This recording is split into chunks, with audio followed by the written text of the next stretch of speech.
حدیث نمبر 3597۔ حضرت عبید اللہ بن عبداللہ بن عتبہ روایت کرتے ہیں کہ عمر بن حفص بن مغیرہ حضرت علی بن ابی طالب رضی اللہ عنہ کے ہمراہ یمن کی طرف تشریف لے گئے اور انہوں نے اپنے قاصد کے ہاتھ فاطمہ بنت قیس کو تیسری طلاق بھیج دی جو باقی تھی، اور حارث بن ہشام اور عباس بن ربی کو پیغام بھیجا کہ ان کو نفقہ دے دینا۔ ان دونوں حضرات نے فاطمہ بنت قیس سے کہا، اللہ کی قسم تمہارے لیے نفقہ نہیں مگر یہ کہ تم حاملہ ہوتی۔ وہ رسول اکرم صلی اللہ علیہ وسلم کی خدمت میں حاضر ہوئی اور ان دونوں کی بات بتائی۔ آپ نے بھی فرمایا تمہارے لیے کوئی نفقہ نہیں۔ انہوں نے اس گھر سے منتقل ہونے کے لیے اجازت طلب کی تو آپ نے اجازت دے دی۔ انہوں نے پوچھا، یا رسول اللہ میں کہاں رہوں؟ آپ نے فرمایا ابن ام مکتوم کے گھر رہو، وہ نابینا ہیں، تم وہاں لباس دوپٹہ وغیرہ اتار سکتی ہو، وہ تمہیں نہیں دیکھیں گے۔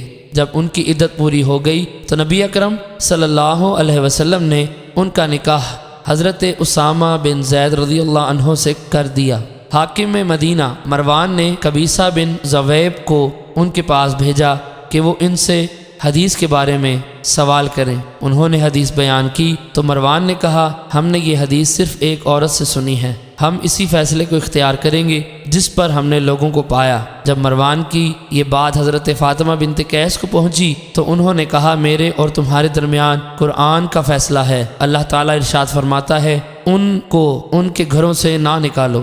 فاطمہ بنت قیس نے کہا، یہ آیت ان متعلقہ عورتوں کے بارے میں ہے جن کو طلاق رجی دی گئی، اور 3 طلاقوں کے بعد کون سا رجوع ہے؟ پس تم کس طرح کہتے ہو کہ اگر وہ حاملہ نہ ہو تو اس کے لیے نفقہ نہیں، اور تم اس کو کس دلیل کی تحت روکو گے؟